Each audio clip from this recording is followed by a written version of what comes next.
अंदर नीडल्स होते हैं जो हमारे स्कैल्प को अच्छे से स्टिमुलेट कर पाएँ, ठीक है।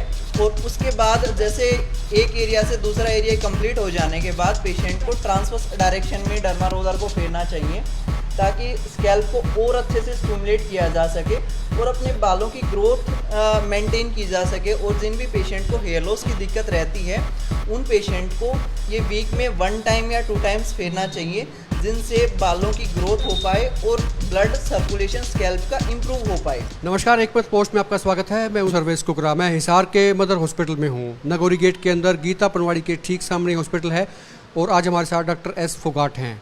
और आज का जो टॉपिक रहेगा वो बड़ा एक लोगों के मन में भ्रांतियाँ रहती हैं, कुछ सवाल रहते हैं, उनको लेके रहेगा। टेलोजन इफिलियम ये क्या होता है? दरअसल कुछ लोगों को लगता है कि उनके बाल झड़ रहे हैं, बहुत ज़्यादा झड़ गए हैं, क्या वो गंजे होने जा रहे हैं, या वास्तव में जो गंजे होते हैं या जिनको हेयर लॉस की तकलीफ होती है इसमें फ़र्क क्या होता है, इसके बारे में बात करेंगे। डॉक्टर साहब, ये टेलोजन इफिलियम जो लोग बोलते हैं इसका थोड़ा सा विस्तार से बताएं सर, ये क्या रहता है? टेलोजन इफ्यूलियम एक वो कंडीशन होती है, काफ़ी लोगों को 100 से ज़्यादा बाल टूटते हैं पर डे के हिसाब से, तो लोगों की ये टेंशन हो जाती है कि मैं तो 1-2 महीने के अंदर अगर ऐसे ही बाल टूटते रहे तो मैं तो बिल्कुल गंजा हो जाऊंगा। तो ये एक टेम्परेरी हेयर लॉस की दिक्कत होती है, ये परमानेंट हेयर लॉस की दिक्कत नहीं होती है। इसके अंदर हमारे बाल रेस्टिंग फेज़ में चले जाते हैं। अगर हम जर्नली बात करें तो हेयर की 3 लाइफ साइकिल होती हैं। सबसे पहले जो हेयर होते हैं वो एनागन फेज़ में होते हैं, उसके बाद हेयर कैटागन फेज़ में होते हैं, उसके बाद हेयर टेलोजन फेज़ में होते हैं। सबसे पहले हमारे बाल ग्रो करते हैं, उसके बाद टाइम से जैसे जैसे टाइम पीरियड बढ़ता जाता है हेयर बूढ़े होने स्टार्ट हो जाते हैं। उसके बाद हेयर रेस्टिंग फेज़ में चले जाते हैं जिसमें हेयर लॉस होना स्टार्ट हो जाता है। तो अगर हम टेलोजन इफ्यूलियम के बारे में बात करें तो काफ़ी लोगों की ये कंप्लेंट आती हैं कि सर मेरे तो बहुत ही ज़्यादा हेयर फॉल की दिक्कत हो रही है, एक दिन में उनके 100-150 बाल टूट जाते हैं। तो पेशेंट सोचते हैं कि ये कंडीशन तो काफ़ी वर्स है और इस कंडीशन के अंदर मैं तो बिल्कुल गंजा हो जाऊंगा 1-2 महीने में अगर ऐसी कंडीशन रही तो। लेकिन मैं सभी पेशेंट को यही बताना चाहूँगा कि ये कंडीशन टेम्परेरी हेयर लॉस की दिक्कत है। अगर पेशेंट जर्नली अपने होम ट्रीटमेंट करे, ठीक है, अपनी थोड़ी सी बालों की केयर करे तो इस चीज़ का परमानेंट सॉल्यूशन हो जाएगा और आपके बाल बिल्कुल नहीं जाएंगे। जो बाल आपके गए हैं वो उतनी ही तेज़ी से आपके बाल रिकवर भी हो जाएंगे। अगर आप नॉर्मल होम ट्रीटमेंट करोगे और फिर भी आपको कोई कंप्लेंट रहती है, आपके बाल नहीं रिकवर कर रहे हैं, तो उस चीज़ का भी होम्योपैथी में काफ़ी सरल इलाज है और पेशेंट को लॉन्ग टाइम ट्रीटमेंट भी नहीं लेना पड़ता उसका। मतलब आपने बताया कि होम थेरेपी या होम ट्रीटमेंट की बात बताई, तो कुछ ऐसे नुस्खे या कोई ऐसे तरीके बता दें ताकि अगर शुरुआती स्टेज है तो घर पे ही लोग इलाज कर लें, उनको भागना ना पड़े। सबसे पहले हम अगर होम ट्रीटमेंट के बारे में बात करें तो काफ़ी ऐसे छोटे छोटे नुस्खे हैं। लाइक सबसे पहले दही, पेशेंट को 100 से 150 ग्राम तक दही लेनी है। दही जितनी खट्टी होगी उतनी बालों की ग्रोथ के लिए सबसे बेटर रहने वाली। जो है ये खानी है या बालों पे लगानी है? ये दही लगानी है पेशेंट को। इसके साथ साथ उसके अंदर विटामिन ई के कैप्सूल अगर डालेंगे पेशेंट, और उसके साथ साथ एक नींबू का रस, एक नींबू लेंगे और उसका रस निकाल लेंगे, ठीक है, वो बालों पे लगाइए। उसके बाद आधे घंटे तक बालों को वैसे ही रख दीजिए। अगर आपको थोड़ी दिक्कत होती है तो आप इस प्रोसेस को शॉर्ट टाइम भी कर सकते हो, 15 से 20 मिनट भी कर सकते हो, ठीक है। देन उसके बाद आप अपना हेड वॉश नॉर्मल शैम्पू के साथ धो लीजिए ताकि जो बालों की जो दिक्कत है ये रिकवरी के लिए वन ऑफ द बेस्ट है, जिससे बालों की रिकवरी बहुत ही अच्छे तरीके से हो जाती है। अगर दूसरे कारण के बारे में बात करें तो कुछ पेशेंट लहसुन और प्याज इनका लेप भी लगा सकते हैं, जिनसे टेलोजन इफ्यूलियम की कंडीशन ईजिली रिकवर हो जाती है। और अगर तीसरा कारण के बारे में बात करें तो काफ़ी लोगों को हेयर लॉस की सडन जो रेस्टिंग फेज़ में बाल चले जाते हैं उनको बायोटिन का इंटेक इम्प्रूव करना चाहिए। काफ़ी ऐसे नेचुरल सोर्सेज में बायोटिन उपलब्ध होते हैं, वो चीज़ें अपनी डाइट में इम्प्रूव करके इस बीमारी को परमानेंट ठीक किया जा सकता है। बायोटिन बोले तो ये बी कॉम्प्लेक्स का ही कोई हिस्सा रहता है, विटामिन बी का? बायोटिन बी कॉम्प्लेक्स का ही हिस्सा होता है, जिसे B7 बोलते हैं। इसके अंदर क्या होता है, जो हमारे बायोटिन कैरेटिन बनाने में हेल्प करता है, जिससे हमारे बाल बनते हैं। अगर नॉर्मली तरीका बात करें तो बायोटिन हमारे डाइजेशन के लिए इम्पोर्टेंट फैक्टर के तौर पे देखने को मिलता है। बायोटिन के अंदर ही हमारे सारे लाइक हमारे डाइजेशन को काफ़ी इम्प्रूव करता है। लाइक प्रोटीन के मेटाबॉलिज्म में, कार्बोहाइड्रेट के मेटाबॉलिज्म में, फैट के मेटाबॉलिज्म में वन ऑफ द बेस्ट रहता है। ये कैरेटीन फॉर्मेशन करने में भी हेल्पफुल होता है, जिससे आगे चल के हमारे बाल बनते हैं, हमारे बालों के रूट्स बनते हैं। अगर इस चीज़ का भी हम बॉडी के अंदर इम्प्रूव करेंगे तो हमारे जो हेयर लॉस की दिक्कत है वो परमानेंट ठीक हो जाएगी। जिन भी पेशेंट को बायोटिन की डेफिशिएंसी होती है, उनके नेल्स होते हैं, उनके अंदर क्रैक आने स्टार्ट हो जाते हैं। इसके अलावा बालों के अंदर काफ़ी ड्राइनेस की कंप्लेंट आनी स्टार्ट हो जाती है, जो टेलोजन इफिलियम के अंदर देखने को मिलता है। और कुछ पेशेंट ऐसे हैं जिनको पोस्ट कोविड की वजह से उनके हेयर लॉस की दिक्कत हो रही है, तो उनके लिए भी ये नॉर्मल घरेलू नुस्खे हैं। जो पेशेंट अपने नॉर्मल डाइट चार्ट में फॉलो करेंगे, बायोटिन का इंटेक इंप्रूव करेंगे, ये जो घरेलू नुस्खे हैं लाइक दही और ये प्याज का रस लगाएंगे, तो उनके बालों के लिए बहुत ही ज़्यादा बेनिफिशियल हो सकते हैं। अगर फिर भी आपको कोई कंप्लेंट रहती है, आपको ये हर एक नुस्खे हर पेशेंट के लिए कारगर नहीं होते, तो फिर भी कोई कंप्लेंट होती है तो पेशेंट मदर हॉस्पिटल में विज़िट कर सकते हैं। उनको और भी कुछ स्पेशल मेडिसिन दी जाती हैं जो हमारे बालों की लेंथ इंप्रूव करने में और हेयर फॉल को कंट्रोल करने के लिए बहुत ही ज़्यादा लाभदायक हैं। कुल मिला के ये फ़र्क इसको समझ लीजिए कि जिस वक्त आपको लगता है कि बहुत ज़्यादा बाल टूट रहे हैं, तो दोनों ही बातें हो सकती हैं। ये हेयर लॉस का भी सिम्टम हो सकता है और ये किसी और चीज़ की वजह से भी हो सकता है। इसका फ़र्क समझ लें। होम ट्रीटमेंट से इलाज आपका नहीं होता है तो आप डॉक्टर एस फोगाट हैं मदर हॉस्पिटल हिसार में, इनसे कंसल्ट कर सकते हैं, आके इनसे मिल भी सकते हैं, अपॉइंटमेंट ले सकते हैं। और नीचे नंबर भी फ्लैश हो रहा है, इन पर आप बात कर सकते हैं। कमेंट के जरिए भी अपनी बात आप रख सकते हैं। हेयर लॉस अगर के बारे में बात करें तो दोनों अलग अलग कंडीशन हैं। हेयर लॉस के काफ़ी फैक्टर होते हैं, लाइक मेल पैटर्न बाल्डनेस है, फीमेल पैटर्न बाल्डनेस है, काफ़ी लोगों के कोने जाने स्टार्ट हो जाते हैं, ये अलग कंडीशन है। काफ़ी लोगों को टेक्लोमेनिया की दिक्कत आती है, कुछ लोग अपने बालों को खींचने की आदत पड़ जाती है, लाइक मेंटली स्ट्रेस की वजह से ये चीज़ें देखने को मिलती हैं। इसके अलावा सिबोरिस डर्मेटाइटिस की वजह से हेयर लॉस की दिक्कत देखने को मिलती है। काफ़ी लोग कंफ्यूज होते हैं कि टेलोजन इफिलियम क्या है और हेयर लॉस क्या है, दोनों अलग अलग हैं, दोनों का मतलब तो सेम है। ये है कि भी टेम्परेरी बाल टूट रहे हैं या वाकई गंजापन की एक समस्या दूर, मतलब उनको शुरुआत हो गई है। हाँ, दोनों के अंदर यही कंपैरिजन है कि जो टेम्परेरी हेयर लॉस की प्रॉब्लम होती है वो पूरे स्कैल्प के ऊपर एक साथ होती है, पूरे सिर के बाल जाने स्टार्ट होते हैं। लेकिन हेयर लॉस के अंदर अलग अलग कारण होते हैं जिनके अंदर अलग अलग हेयर लॉस के पैटर्न रहते हैं। लाइक अगर मेल पैटर्न के बारे में बात करें तो मेल पैटर्न के ये जो कोने होते हैं ये जाने स्टार्ट होते हैं। फीमेल के बारे में बात करें तो फीमेल के जिग जैग पैटर्न में हेयर लॉस की दिक्कत होती है, लाइक जो मांग वाला एरिया होता है उसके हेयर लॉस की दिक्कत होती है। अगर टेक्लोमेनिया के बारे में बात करें तो टेक्लोमेनिया के अंदर क्या होता है कि पेशेंट अपने बालों को खींचना स्टार्ट कर देता है, जिसकी वजह से बालों के रूट्स निकल आते हैं, लेकिन वो भी परमानेंट हेयर लॉस की दिक्कत नहीं होती। मेल पैटर्न फीमेल पैटर्न दोनों परमानेंट हेयर लॉस की दिक्कत हो सकती है अगर पेशेंट टाइम से ट्रीटमेंट ना ले तो। इसके अलावा अगर दूसरे कारणों के बारे में बात करें तो और भी ऐसे बहुत से कारण हैं जिनकी वजह से हेयर लॉस की दिक्कत होती है, like scalp psoriasis. Scalp psoriasis के अंदर सिर के अंदर पपड़ी बननी स्टार्ट हो जाती है। LPP लेकन प्लेनस बोलते हैं स्कैल्प के अंदर, उसके अंदर स्कार फॉर्मेशन होना स्टार्ट हो जाता है। वो एक तरह से परमानेंट हेयर लॉस की दिक्कत होती है अगर पेशेंट अपना ट्रीटमेंट टाइम से ना करता है तो सबसे बेटर यही रहेगा कि सभी पेशेंट को सबसे पहले अपना ट्राइकोस्कोपिक से एग्जामिनेशन करवाइए। चेकअप बड़ा जरूरी है, उनको पता होना चाहिए कि भाई ये टेम्परेरी है या फिर आपको हेयर लॉस की दिक्कत हो गई है। तो डॉक्टर साहब दूसरा ये था कि डर्मो रोलर भी होते हैं, उनको घर पे इस्तेमाल कर सकते हैं क्या? कर सकते हैं तो कोई उनकी तरीका कुछ बताएं।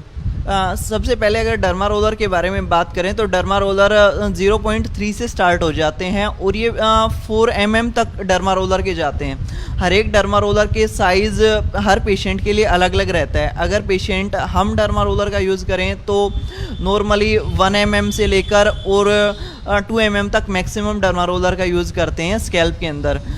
पेशेंट की कंडीशन टू कंडीशन वेरी करती है। अगर पेशेंट का जो स्कैल्प है वो बिल्कुल क्लीन है, पेशेंट के वहाँ पे हेयर नहीं है, तो उस कंडीशन के अंदर हम 0.5 mm का डर्मा रोलर भी यूज़ कर सकते हैं, जो उनके लिए काफ़ी ज़्यादा बेनिफिशियल रहता है। अगर हम 0.5 mm का डर्मा रोलर फेरते हैं तो उसको हमेशा एंटीरियर से लेके पोस्टीरियर तक फेरना चाहिए एक बार, उसके बाद ट्रांसवर्स डायरेक्शन में फेरना चाहिए और उसको दबा के फेरना चाहिए। सबसे पहले डर्मा रोलर को अगर नया कोई भी पेशेंट डर्मा रोलर परचेज कर रहा है तो पेशेंट को सबसे पहले अपना हेड वॉश करना चाहिए। देन उसके बाद डर्मा रोलर को अच्छे से क्लीन करना चाहिए। देन उसके बाद अपने स्कैल्प पे फेरिए, उसको एंटीए से पोस्टीरियर की तरफ लेके जाइए और ट्रांसफर डायरेक्शन में लेके जाइए। काफ़ी पेशेंट हमारे पास कंप्लेंट करते हैं कि सर मैं डर्मा रोलर फेरता हूँ तो स्कैल्प के अंदर छोटे छोटे पिंपल से होने स्टार्ट हो जाते हैं। तो वो कंडीशन होती है कि पेशेंट अपनी डर्मा रोलर की नहीं तो अच्छे से साफ़ सफाई रख पा रहे हैं या नहीं अपने बालों की अच्छे से साफ़ सफाई रख पा रहे हैं, तो इसकी वजह से छोटे छोटे पिंपल्स देखने को मिलते हैं पेशेंट के अंदर जर्नली। कुल मिला के आज बहुत सारी नई जानकारियाँ आपको मिल गई हैं। फिर भी अगर आपको कोई और आपके मन में कोई क्वेरी है, सवाल हैं, तो नीचे कमेंट भी कर सकते हैं और ये नंबर फ्लैश हो रहा है, इस पर आप बात भी कर सकते हैं और डॉक्टर फोगाट से आके मिल भी सकते हैं। अपॉइंटमेंट आप ले सकते हैं फ़ोन पे, इनसे मुलाकात करके अपनी बात इनसे जान सकते हैं। आप अपने कमेंट नीचे ज़रूर लिखें और आप देखते रहे एकमत पोस्ट। और मेरे साथ डॉक्टर गरिमा हैं। आज ऑस्टियोआर्थराइटिस पे बात करेंगे। गरिमा जी, ऑस्टियोआर्थराइटिस होता क्या है? अमूमन काफ़ी लोगों में हो जाता है, जो इनका वेट ज़्यादा होता है, ये सुनने में आता है कि उनको ज़्यादा होता है और फिजियोथेरेपी ये करती हैं, फिजियोथेरेपिस्ट हैं। इसमें इलाज कैसे कैसे होता है? Hello everyone. आज जैसे इन्होंने पूछा कि ऑस्टियोआर्थराइटिस क्या है, आजकल ऑस्टियोआर्थराइटिस मतलब हड्डियों में और जोड़ों में जो घिसाव आ रहा है, सबसे ज़्यादा ये घुटने में देखने को मिलता है कि जोड़ों में घिसाव आते जा रहा है। मतलब बीच में जो कार्टिलेज होता है, हमारी हड्डियां होती हैं, जैसे घुटने में अगर हम देखें 2 बोन्स हो गई, ऊपर की फीमर हो गई, नीचे की टिबिया, उनके बीच में एक कार्टिलेज होता है। जब वो ख़राब हो जाता है, कार्टिलेज ख़त्म हो जाता है, बढ़ती उम्र के साथ ये कार्टिलेज ख़त्म हो जाता है, जिसके कारण जो है हड्डियां आपस में टकराती हैं और लोगों को जोड़ों में दर्द होता है, सूजन होती है। ये बढ़ती उम्र के साथ साथ ये कंडीशन बढ़ती है। लोग आके हमें कहते हैं कि हमने एक्सरे करवाया, लोग आके यही बताते हैं कि हमारे घुटनों में गैप आ गया है। वो गैप नहीं आता, वो ये होता है कि जो बीच का कार्टिलेज होता है वो ख़त्म हो जाता है, जिसके कारण जोड़ों में जो गैप है वो कम हो जाता है, ना कि गैप आ जाता है। लोग आके यही कह देते हैं कि गैप आ गया है, अब क्या करें। तो इसके लिए हमें क्या करना चाहिए? ये तो वैसे अगर हम देखा जाए कि जैसे लोग चलते हैं, उठते हैं, बैठते हैं, मतलब सबसे ज़्यादा जो वेट हमारे घुटनों पे ही सबसे ज़्यादा आता है। जो हमारा घुटना है उसी पे ही वेट बियरिंग सबसे ज़्यादा होती है। तो अगर घुटने ही हमारे ढंग से काम नहीं करेंगे, लोगों को पेन होगा, तो लोग ढंग से नहीं चल पाएंगे। इसीलिए स्टार्टिंग में ही, शुरू से ही जब हमें लगे ये कंडीशन वैसे बढ़ती उम्र के साथ बढ़ती है, जिनकी उम्र 40-50 से ज़्यादा है उनको ज़्यादा देखने को मिलती है, लेकिन आजकल देखा जाए तो ये जो कंडीशन है वो यंग एज में भी देखने को मिल गई है। क्योंकि सबसे ज़्यादा कारण अगर हम देखें जाए, जैसे लोगों का वेट इतना ज़्यादा बढ़ रहा है, मोटापे के कारण ये बढ़ती जा रही है, और कुछ लोग इसका मिसयूज़ करते हैं। मतलब स्पोर्ट्स पर्सन हो गए, उनका ज़्यादा रनिंग का, भागने का काम ज़्यादा होता है, तो ये जो होता है कार्टिलेज ये घिस जाता है, जिसके कारण से जो हमें होता है जोड़ों में दर्द स्टार्ट हो जाता है, घुटने में दर्द आता है और फिर उनमें सूजन शुरू हो जाती है। तो हमें क्या करना चाहिए? और ये किस किस में देखने को मिलता है? जैसे जिनको विटामिन डी की कमी है, कैल्शियम की कमी हो जाती है, बढ़ती उम्र के साथ हम देखते हैं कि हड्डियों में कैल्शियम की मात्रा कम हो जाती है, तो उनमें भी देखने को मिलता है। और मोटापे के कारण भी आती है ये चीज़ें। और जो हमने मिसयूज़ कर लिया, हमने कुछ ज़्यादा वज़न, भारी सामान कुछ ज़्यादा उठा लिया, तो हमें टाइम रहते ही इसका इलाज करना चाहिए। क्यों? अगर हम शुरू से ही अपने घुटनों का ध्यान नहीं देंगे, उन पे हम कंटिन्यू वज़न डालते रहेंगे, तो वो हड्डियाँ आपस में टकराएगी, बीच में कट कट की आवाज़ भी आती है। कई लोगों को ऐसे लगता है कि हमारे घुटनों में कट की आवाज़ आ रही है, बहुत दर्द हो रहा है, सूजन आ रही है। तो अगर हम इसको टाइम से ट्रीट ना करें, हम इसके ऊपर ध्यान ना दें, तो ये कंडीशन बहुत ज़्यादा बढ़ जाती है। लोगों के अंदर डिफॉर्मिटी आ जाती है। जैसे 2 टाइप की डिफॉर्मिटी अगर हम बात करें तो फ्लेक्शन डिफॉर्मिटी, जिसमें घुटना नीचे नहीं हो पाता, ऊपर की तरफ रह जाता है। और दूसरी अगर देखें तो एक जीनू वायरस, मतलब जिसमें हमारा घुटना ऐसे दूर हो जाता है, मतलब ऐसे टांगों के बीच में, दोनों टांगों के बीच में गैप सा आ जाता है, तो उस कंडीशन को हम जीनू वायरस कहते हैं। इसीलिए टाइम रहते हुए हमें एक्सरसाइज के थ्रू और अपने डाइट के ऊपर सबसे ज़्यादा ध्यान देना चाहिए क्यों? क्योंकि नहीं, अगर हम इस पे ध्यान नहीं देते तो वो नी रिप्लेसमेंट की और घुटने बदलवाने की समस्या भी आ जाती है। डॉक्टर गरिमा, आपने बताया कि ये कार्टिलेज जो बताया आपने को घिस जाता है, तो क्या ये फिजियोथेरेपी से दोबारा आ जाता है वापस?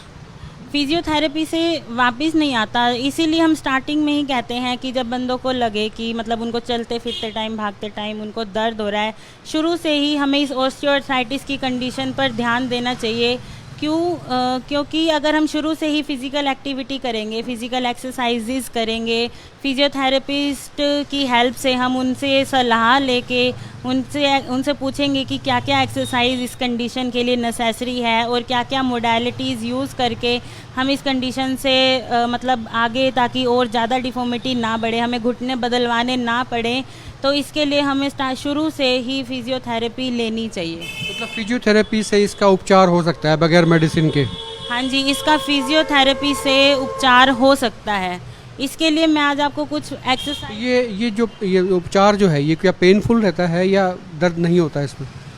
शुरू में क्योंकि कोई भी पेशेंट आता है उसको दर्द होता है, वो आके यही पहली कंप्लेंट आके वो यही कहता है कि मेरे घुटनों में दर्द हो रहा है। तो घुटनों में दर्द हो रहा है तो शुरू में अगर हम किसी भी पेशेंट को कहेंगे कि एक्सरसाइज अगर हम करवाएंगे तो उनको शुरू में दर्द होगा, लेकिन टाइम चलते चलते जैसे जैसे उनकी रिकवरी पीरियड आएगा, जैसे जैसे वो ठीक होएगा तो उनका पेन ख़त्म हो जाता है।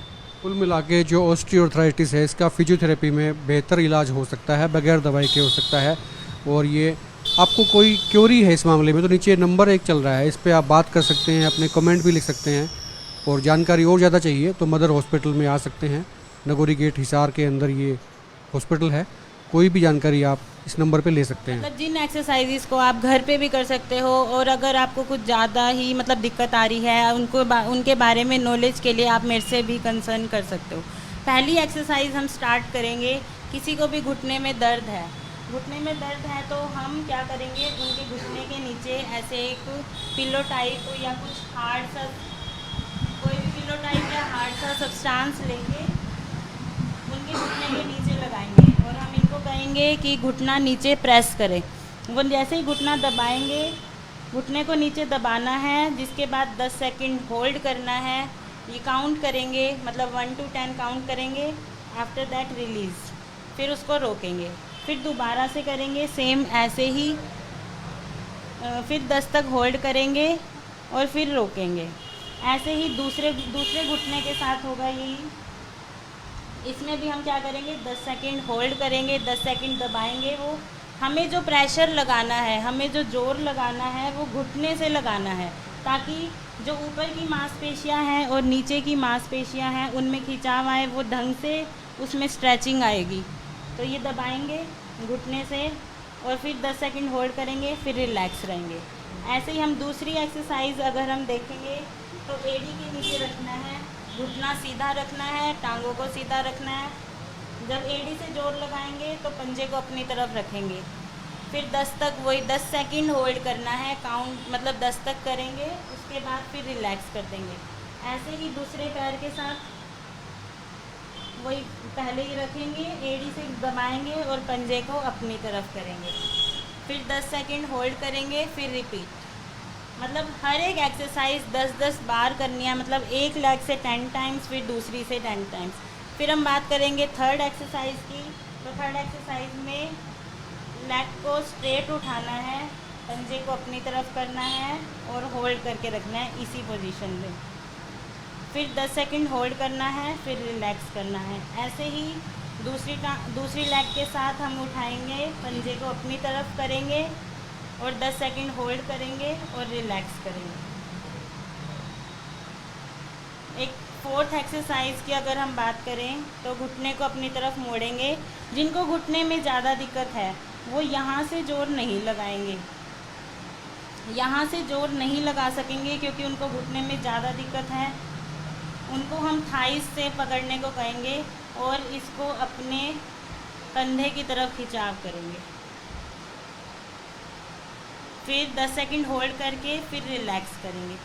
ये कुछ एक्सरसाइजेज थी और भी एक्सरसाइज हो सकती हैं ऑस्टियोआर्थराइटिस के लिए, कि जिन एक्सरसाइज और कुछ मोडालिटीज़ हैं हमारे यहाँ पे जिनके थ्रू हम पेशेंट को ट्रीट कर सकते हैं, और पेशेंट के लिए हम होम बेस्ड ट्रीटमेंट बनाते हैं ताकि वो घर पे भी इन एक्सरसाइज को कर सके। सर कहाँ से आए थे आप? विजयनगर हिसार से जी। क्या दिक्कत थी आपको? मेरे जोड़ों में दर्द है।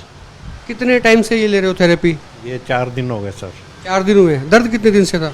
दर्द तो 6 महीने से है। तो अभी 4 दिन में कुछ है आराम? हाँ जी, 40% है।